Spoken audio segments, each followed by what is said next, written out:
যখন আমাদের তরকারিতে অতিরিক্ত লবণ হয়ে যায় তখন আমরা কি করি, ফেলে দিই, কারণ ওই তরকারিটা আর খাওয়া যাবে না তাই। কিন্তু না, আমি আজকে তরকারিটা ফেলে দিব না। আমার আগের দিনকার একটু মাছ ভুনা করেছি, ওই মাছ ভুনার মধ্যে একটু লবণ বেশি হয়ে গেছে যাতে মুখে নেওয়া যাচ্ছিল না।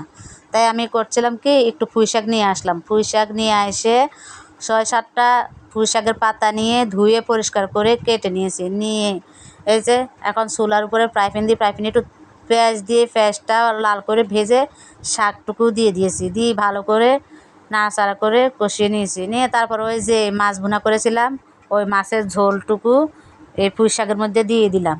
দিয়ে এখন ভালোভাবে নাড়াচাড়া করে কষিয়ে নিচ্ছি। মাছের ঝোল দিয়ে আমি এক পর্যায়ে একটু হাফ কষিয়ে নিব। যখন আমি শাকটা তেল আর পেঁয়াজ দিয়ে সিদ্ধ করে নিব, এর মধ্যে আমি কোনো প্রকার মশলা অ্যাড করব না, যেহেতু আমি আগের দিনেই সব মশলা দিয়ে মাছটুকু রান্না করেছি। ওই মশলা দিয়েই আমার রান্না করা হয়ে যাবে। 3-4 মিনিট পর ঢাকনাটা তুলে আবার একটু নাড়াচাড়া করে দিচ্ছি। দেখুন আমার শাকটা প্রায় হাফ সিদ্ধ হয়ে আসছে। এখন আমি এটাকে আর একটু ভালোভাবে কষিয়ে নিয়ে তারপরে পানি অ্যাড করে দিব, যাতে শাকটা আরও ভালোভাবে সিদ্ধ হয়ে যায়। এখন একটু নাড়াচাড়া করে দিচ্ছি। আমার এই শাকের পানি অনেকটাই শুকিয়ে গেছে, কষানো আমার হয়ে গেছে। এখন আমি এর মধ্যে অল্প পরিমাণে পানি দিয়ে দিব।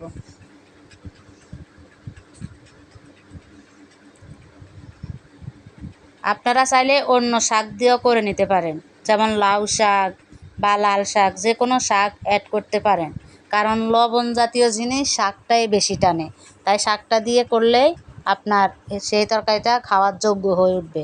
আমি পানি দেওয়ার পরে একটু নাড়াচাড়া করে নিলাম। নিয়ে এই যে মাছগুলো ভুনা করেছি সেই মাছগুলো আমি উপর দিয়ে ছিটিয়ে দিয়েছি।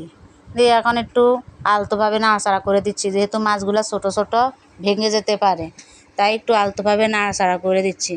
দিয়ে আবার ঢাকনা দিয়ে দিব। দিয়ে 5 মিনিটের জন্য আমি ঢাকনা দিয়ে অপেক্ষা করব। 5 মিনিট পর আবার ঢাকনাটা তুলে একটু আলতো হাতে নাড়াচাড়া করে দিব। দেখুন আমার তরকারির ঝোলটা একদম শুকিয়ে গেছে। এ পর্যায়ে আমি চুলাটা অফ করে দিব। দিয়ে আমি চুলা থেকে নামিয়ে নিব আমার মাছের তরকারিটা। এখন আমার এই পুঁই শাক দেওয়ার কারণে খাওয়ার যোগ্য হয়েছে। কেমন লাগছে আপনাদের কাছে? আর যদি ভিডিওটা ভালো লেগে থাকে তাহলে অবশ্যই লাইক, কমেন্ট, শেয়ার করবেন। আজকের ভিডিও এ পর্যন্তই। সবাই ভালো থাকুন, সুস্থ থাকুন। আল্লাহ হাফেজ।